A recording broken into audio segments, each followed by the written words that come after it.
Пушен пипер от происход Испания. Това е българския пипер, това е унгарския пипер и това е кълцен пипер, който може да види.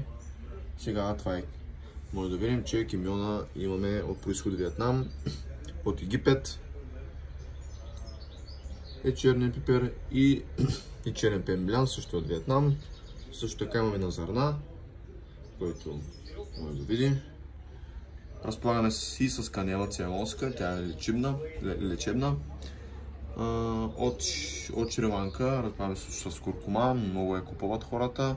Лечебна, тя е от Индия. Лелено семе разполагаме, това е от Украина. Също така разполагаме с доста разнообразни пипери, като розов от Бразилия, както и зелен пипер от Индия, бял пипер от Виетнам и черен пипер